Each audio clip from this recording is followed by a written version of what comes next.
Alright everybody, welcome to the Bayman Class.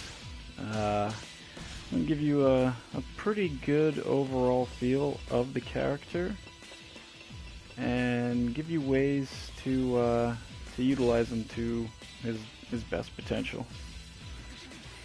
So let's start by getting this fight screen info off. So the first thing I want to talk about are the things that make him unique, stuff that he has that other characters just don't. One of his biggest items, this isn't unique to just him, but his parries. He has a mid parry. If he throws a mid,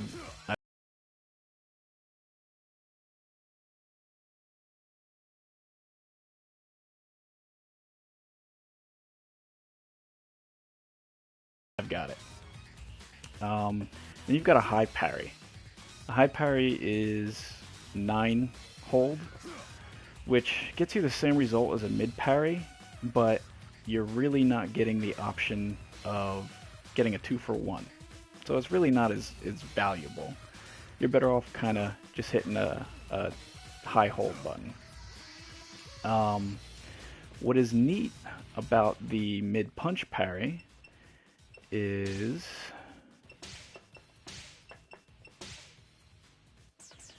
you are left at +3 every time you do this. Right? +6, sorry. So it's even more. So you're at +6.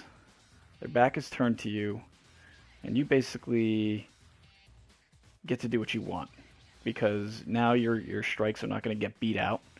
You could throw an offensive hold, or throw a guard break or anything else. I'll kind of get into that stuff a little bit later. Some other things that he has that make him unique. Only he and Lei Fang have these back turn parries. Right? So you got your mid punch parry, or your mid parry that gets both punches and kicks when your back is turned. And you've got your high parry.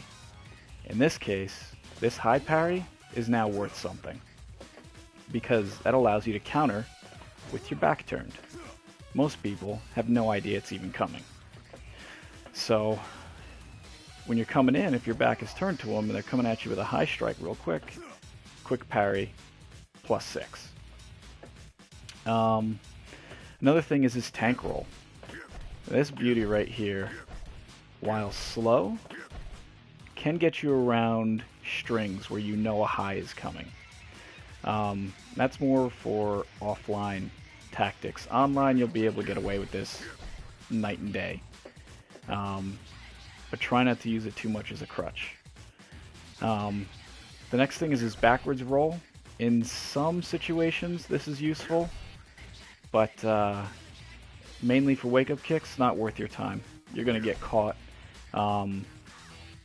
by low sweeps, and certain advantages you'll be caught even by high sweeps. So you'll basically just want to use this as a spacing tool.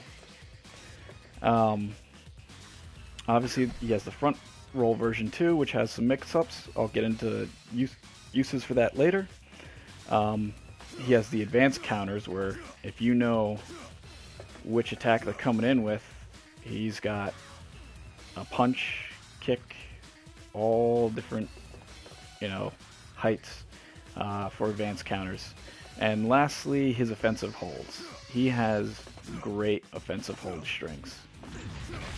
Alright, you can mix them up. You can even switch that one to this one, which people ask if it does the same damage, why do one over the other? Well, people tend to get in a rhythm.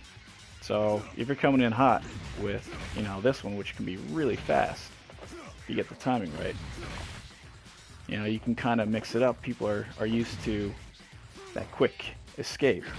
But with this, it gives them a little different timing to kind of mess them up, but, you can be in control.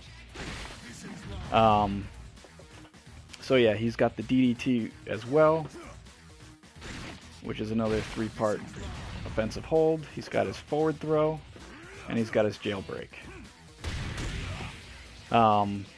So yeah, those are his unique abilities. Moving on to part 2, his essential stuff.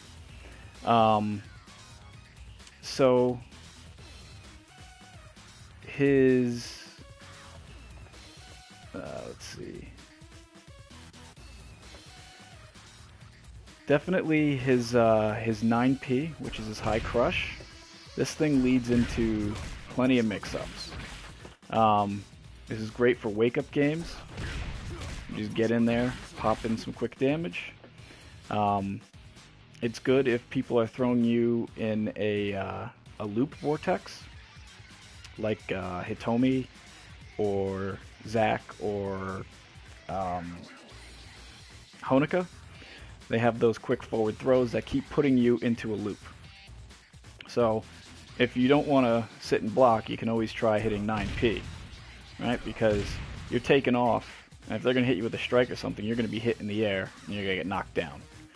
So you have the option of, taking a guess and quite possibly winning out, especially if they're going to try and grab you a second time. It's all going to be guaranteed damage after you hit him in the head.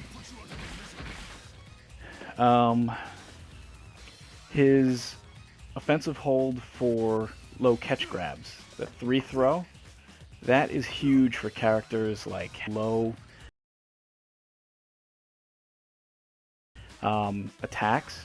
If you know they're coming or you take a good guess that they're coming, that offensive hold is huge. Alright.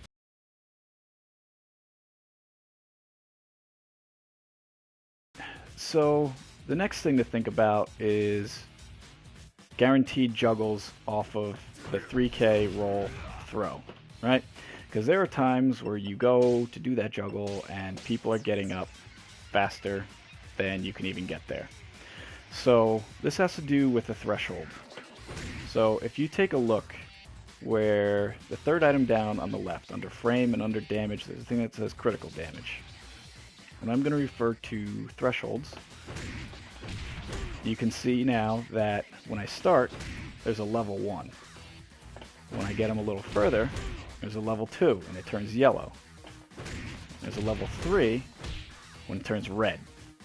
Now, that level 2 and level 3, that's what lets you know you can do a critical burst. But that aside, let's talk about the launchers, right? So the main ones I'm going to cover are his uppercut, quarter circle forward punch, his 3-3 punch, his 9K, so if you get him stunned, that launches, and his wall rising kick stun, launch. Those are the ones that will guarantee you follow-ups of the 3K grab.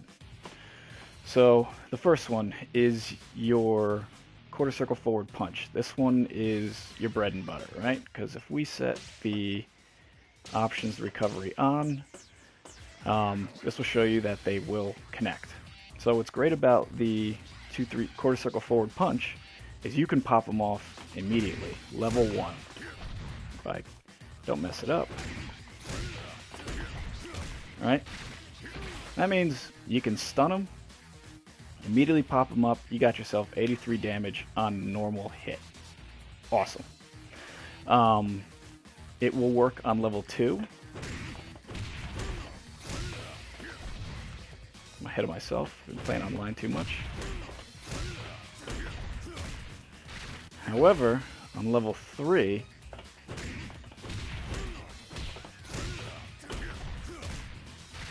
on lightweights, they go too far. Midweights, it still works. But you have to be right up close to someone. So, lightweights, if it hits the level 3 threshold, you've gone too far, they'll get thrown too far away and you won't be able to connect it. Heavyweights, you got to make sure that they are level 2 threshold and higher. Next launcher is the 3-3P. So this, right, didn't get him high enough. So we need to get it to a level 2 or higher for this one. Right? And that's true actually across all weights. So even heavyweights, if you get them to level 2, they're going to be able to be juggled. Right? And then there is the wall rising. Wall rising is a little bit different. This one requires a level 2 or higher, right? Because if I do it with a level 1, they get up. Level 2, boom. Lightweights, same deal. If you hit 2 or 3, you're going to be able to juggle lightweights and heavyweights, no problem. Midweights as well. You level 2 and higher with midweights, lightweights, and heavyweights with the wall rising kick. So the only one you're kind of stunted on is the 3-3P, or actually the 9K, I'm sorry. 9K. So the 9K requires a level 2 or higher, right?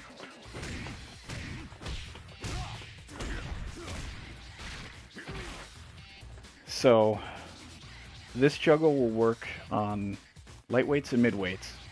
Heavyweights, you need a level 3. And it's important to note, with these juggles and those follow-ups, you need to make sure that you're on level ground. If you're going up a slope, down a slope, it's best to kind of bail on doing that juggle, because it will mess up your timing as you try and roll forward, because they're either hitting the ground sooner or they're flying further away than you can actually reach them. So those are your guaranteed juggles. The next thing are his 2-in-1s. So what a 2-in-1 is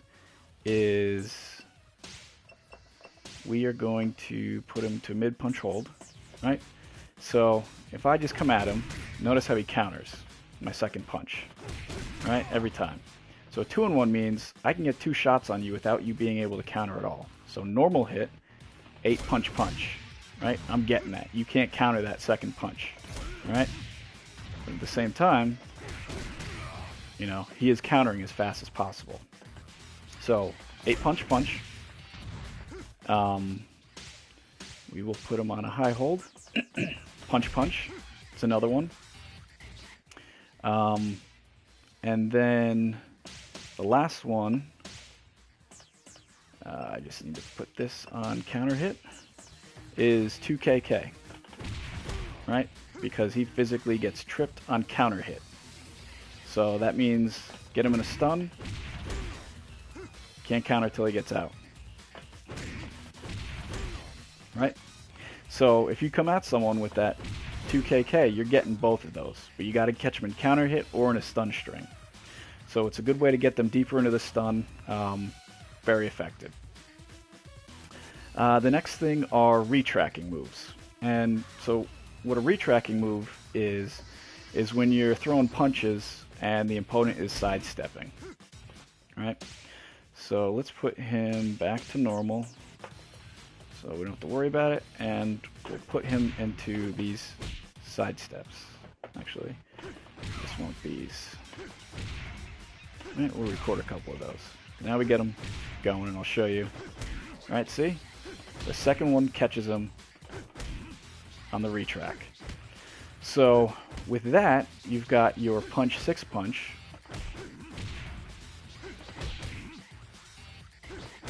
Right? Punch 6 punch. And then you've got 6 punch.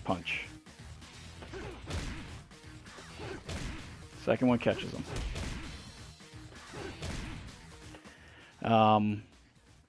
And then this other one just happens to be a retracking move because the second attack is tracking, which is 1KK.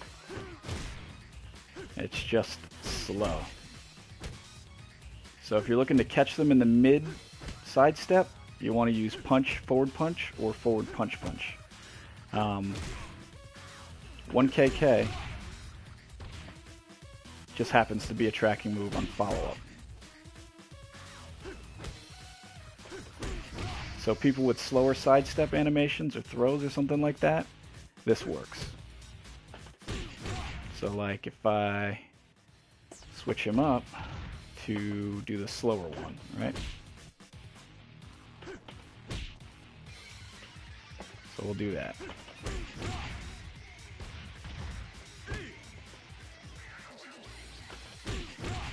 Can't seem to time this right. See? Catches them. So, retracking moves. Next thing are crushes that you're going to want to use. What a crush is when someone's attacking you with a high or a low. If you're able to avoid the strike and still get yours to come out, then you're good. So you've got your one punch, which is a high crush, because you can see on the fourth item on the left where it says status, it turns into crouching. So that's how you know if a move is a high crush. So one punch, forward K is another high crush. And then we have, believe it or not, his 3 throw, crouching the entire time. So just like Leon, how he has 3-3 punch, Bayman has 3-3 throw. So you might keep asking yourself, well, what the hell is the point of this throw? It's to get under highs every single time. So we can put him in the action of high punching, right? See? Punch went right through me. So it's huge. And then your low crush, obviously, is your 9P. Gets under low attacks, and you can follow up and get that awesome guaranteed damage. Alright, so the next stuff, let's start talking about your initiators. And that's something that engages someone in the stun game. And let's talk about the normal hits ones. So if I hit you with an attack, you're going to get stuck in a deep stun. You can see I'm left at plus 36 without any stagger escape. So plus 36, I can pretty much do whatever the heck I want after that. So the moves that you'll want to use are forward punch, 4P plus K, 6K, 214P if you happen to catch them on normal hit. Most times they will get launched, but it also works. 6P plus K. Now, what makes this move awesome is that it's also a guard break. So I can put him in a standing guard, and I'm plus 9. Plus 9, for most people they ask, what does plus 9 give me? For the most part, nothing guaranteed, but what it does is it reduces the time in which your attacks now follow up. So, for instance, let's say you catch him with this, you follow it up again with a second one. For some reason, people love to hit buttons. Now I'm plus 29 if I throw 2 in a row, right? Boom, boom. It also leads to catch grabs, right? So now that becomes from a 19 frame throw to now a 10 frame throw. Pretty awesome. Likewise with that, now it's a 6 frame throw. Boom, boom. So, awesome. You know, you can lead in with other attacks if people are going to low counter out of it. Your 3 punch. Start your stun game that way. 2 counter hit initiators. Let's change it over to counter hit. And let's put them, right? So 2KK, great counter hit initiator. 3P. 3P is going to be your deepest stun that you can give someone. It is better, as you can see, plus 40 than getting someone with a jab in stun. Jab in stun is 36, right? You catch someone counter hit 3P, 40. So if you're extending your stuns, get that 3P in there. So now that you kind of get how to open someone up, go into some quick bread and butter combos. So let me put the counters back to normal. And I'll show you some quick one guess combos, some other, leading combos, but these are ones that I like to do almost all the time. And it's because I like my damage, I like knowing I get it, and it's awesome. So you're going to start with an initiator. Could be any of those items that we were saying before, right? So I'm just going to use 4P for argument's sake. Or, you can get a counter hit 3 or a 6-6P, anything like that. So you get your initiator, either normal hit or counter hit. And then you follow it up with this. Right? Right there. 81 damage, normal hit, pretty awesome. Another one.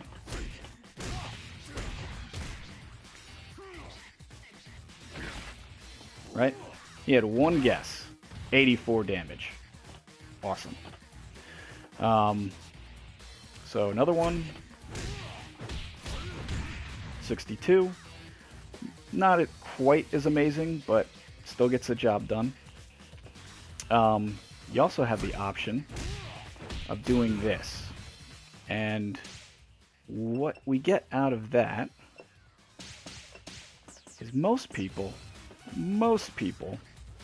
love to tech out of it, right? So now you dash in, now you're at a huge advantage because they're getting up, you can do whatever the heck you want to them, so get in, dash in, you come in with a I don't know why my chat thing came on. Alright, so yeah. So come in, boom, boom, boom. Catch him with an offensive hold. Great trick.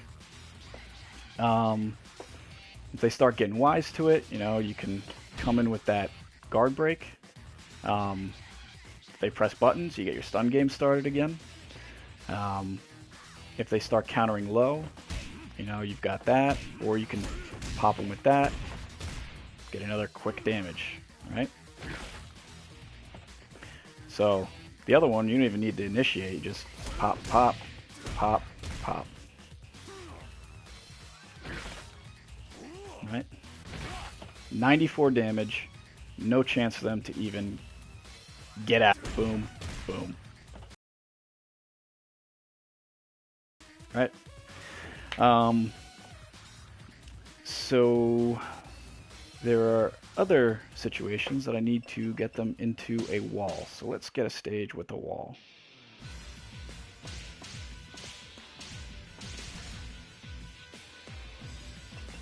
And this is my favorite stage with the wall.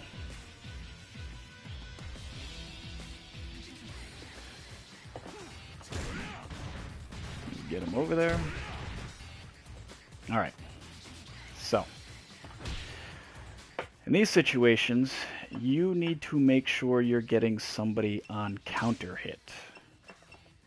And what I mean by that with this is when you make your throw, you'll notice my advantage is 14 when it's on. When it's not on counter hit, +7. So, in the situation that I'm showing you, these bread and butter combos, you got to make sure you get them on counter hit. Good ways to set people up for these situations. You're running alongside walls. You got them in a stun game. You put them in a spot where, you think they're going to critical burst or they're going to guess counter. You just step to the side. You get your throw in. Put them to the wall. So let's get that counter hit. Right? So you get your wall splats. So I will tell you a little bit later what this means for you, right? So I didn't mean to do that. Get over there. All right. So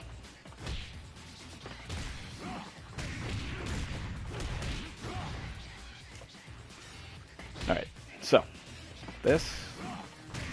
You've got to make sure he's hitting the wall. Come on. Get over here. Alright. the wall.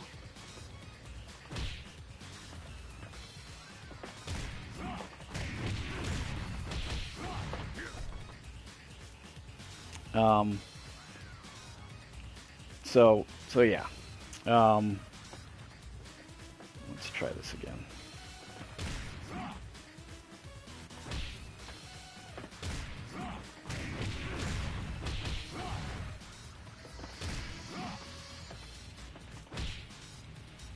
All right. So this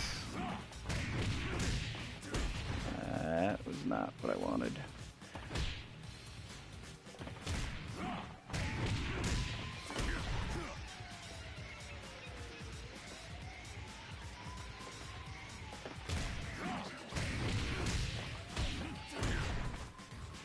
Alright, so the gist of it is it's not cooperating for whatever reason right now.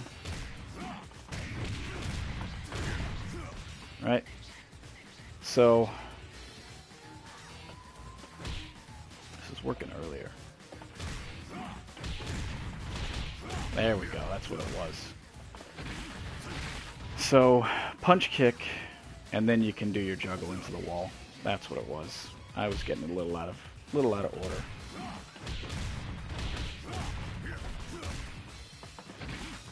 Alright, so you've got that. If you're in the open,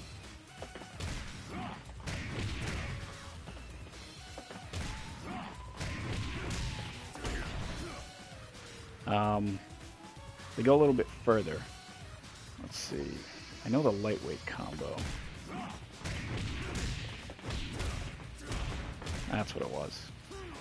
So that works on mids and lightweights. Heavyweights.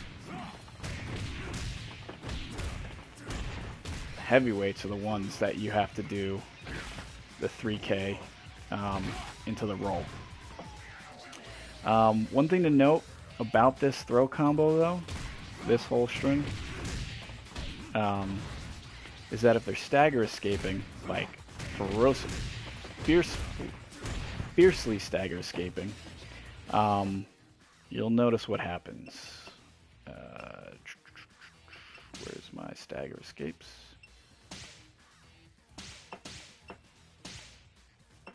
Fastest. All right.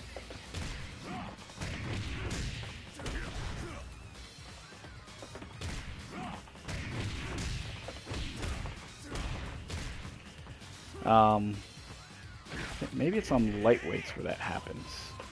Let me switch the character. Midweights, they can't get out of it. Lightweights, let's see.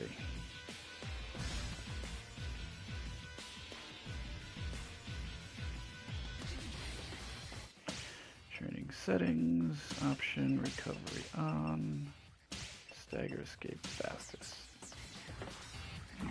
I need to get counter hit. Counters, always counter. Yeah, that's what it is. Lightweights. Lightweights, they get out of it. That was the trick. Midweights, they're stuck. Heavyweights, they're stuck. Lightweights, get out of it. But they have to be going super crazy in that stagger escape. So, you know, just keep that as a heads up when using that juggle. Finally, is just a quick critical burst, and this is kind of for like beginners if they're going for just a straight combo.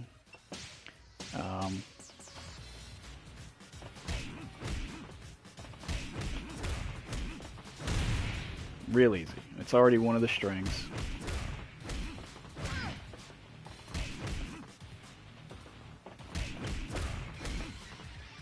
Alright, puts them to threshold. Critical burst. Real easy. Here's the thing about going for critical bursts with Bayman, though. It's not really worth it to put him into a critical burst because he just doesn't have those big juggles, unless if you're actually going for a power blow or a power launcher. what I mean is, like, let's take, for example, let's get him into the full, right? So this. I gotta be a little faster. Alright, they're gonna roll too far away. Put him in stun here. I think I have run fastest stagger escape. Options, stagger escape off. Alright. So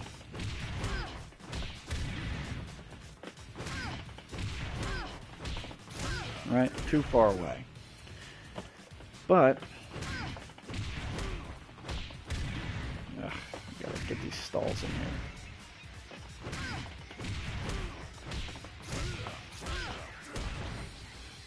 Right, I'm getting the same juggle in the end here as I would if they were in critical burst state. And let's face it, Bayman really can't juggle all that much. Right, because you got to time that specially anyway for lightweights.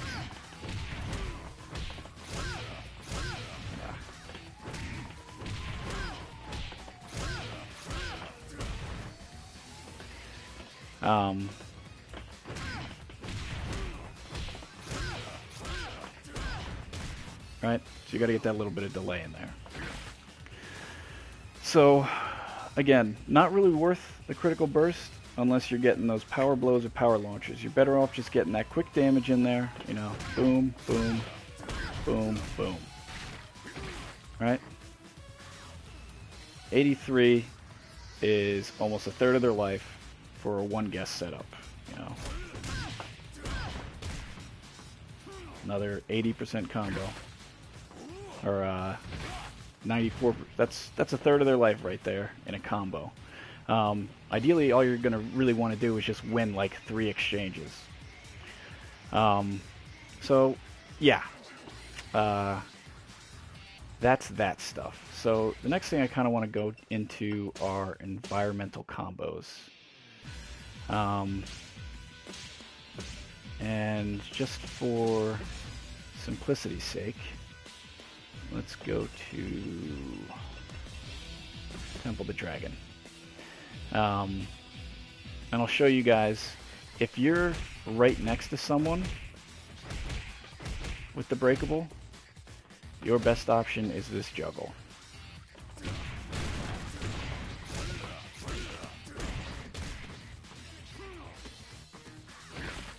Right? And you finish it up. The other one, if you are at a distance from someone, is to follow it up with this. It's a little weaker, about 13 points, but you can close distance. So you put somebody through something, you know, at quite the distance, you're still able to get over there. Is there a breakable on this side? Yeah, there is. Alright, so let's keep going till I get him relatively close, right? And we put him through the breakable.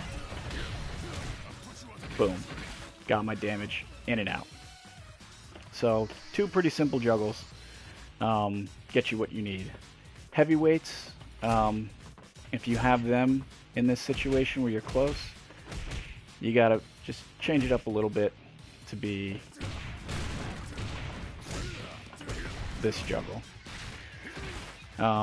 Doesn't do as much as the other one, but at least it does more than, you know, jumping in and doing that neck crack. So those are his environmental combos. The next thing I kind of want to talk to you guys about is being able to calculate your advantage. And what I mean about this is when someone bounces off the wall or is on the ground and they're teching up, and they're always teching up in situations, you want to know how plus you are in that situation. So what I'm going to do is I'm going to set the recovery to on for the computer. His reaction is going to be a mid-punch hold. And I'm going to leave the move details on the left. So what I'm going to do is I'm going to throw a setup down. I'm going to try and grab him, to which I know he's going to tech up. So what I'm going to do after the throw animation happens is I'm going to throw out a hold. And when the computer is able to do something on their first frame, they're going to throw out a hold. So when we're both throwing out holds, if I throw mine first, that means mine should recover before his recovers. So let's kind of see what I mean in action here, right?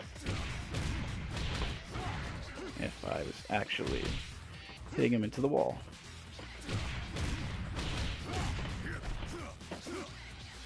I did the wrong counter. I'm such an idiot. All right, one more time.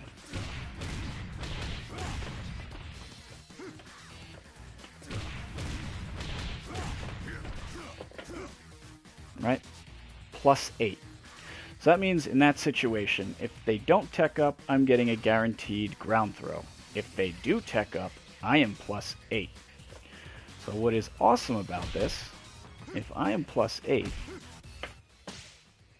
let's get something quick. Alright, so his reaction, instead of holding now, will be a high punch. Kira has a 10 frame high punch. So, here we go.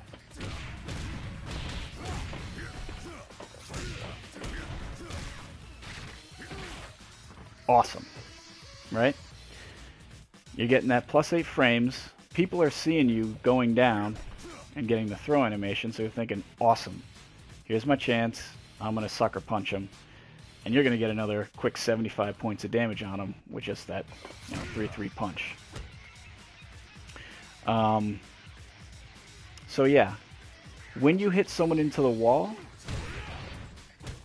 your desired follow-up is going to be punch, punch, K.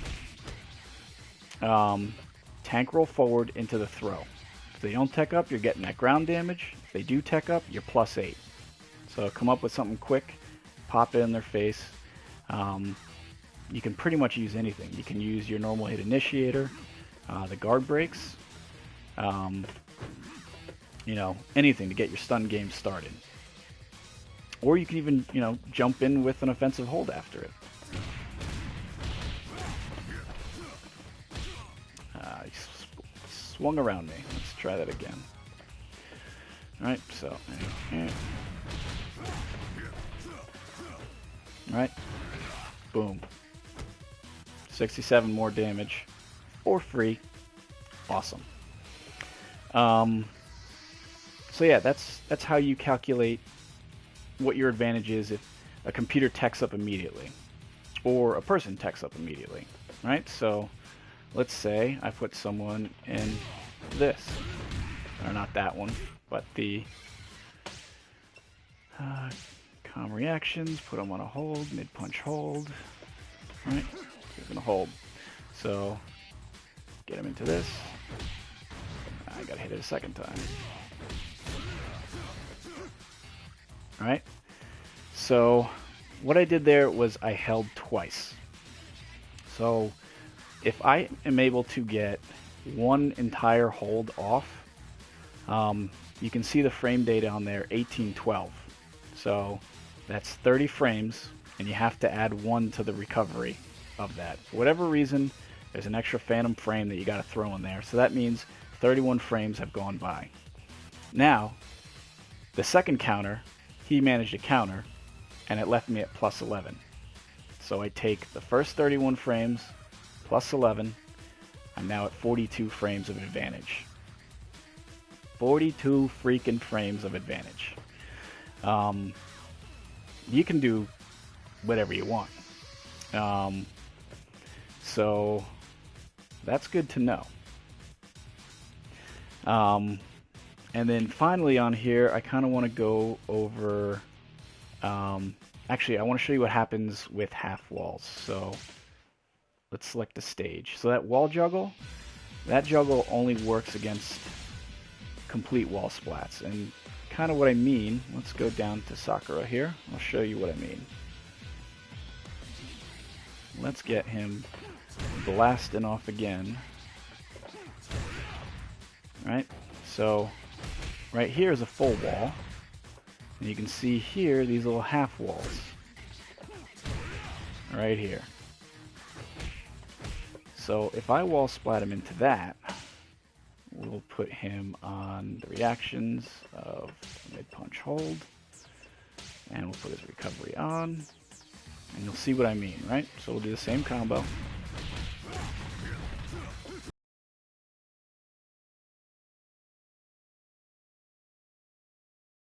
If you're going to do that advantage setup, you got to make sure that you are hitting them into a pure wall, not one of these half walls over here. All right. Last thing but not least, his spacing and pokes. This is Bayman's weak spot. Obviously, he doesn't have very long limbs. He can't really throw out a poke and recover quickly. He's always kind of left with his pants down. So stuff you'll want to use is his 8P. That's got good range because you can mix it up into an offensive hold if they're trying to get cute. If you catch him with the first one, you're getting that second hit. Or you can just be cautious, with that anyway. So you got that. You got 7K. It's tracking. It's got good reach, and it leaves you in a position right now where if they come running in, you've got an offensive hold that you can catch them with, right? Boom. You also have the option of your back parries out of here. So your mid-punch parry, your high-punch parry, or you can even just go with a low sweep that's quick, gets under most attacks, and kind of, if they've committed to you that far, you're going to knock them down and at least kind of reset the situation. So your 7K, your 214P, both those are good tracking. Actually, I don't know if the second one is tracking. I know the 7K is. Let's see if this one is not tracking. Is the second part? Yeah, the second part's tracking. Okay. So another good option.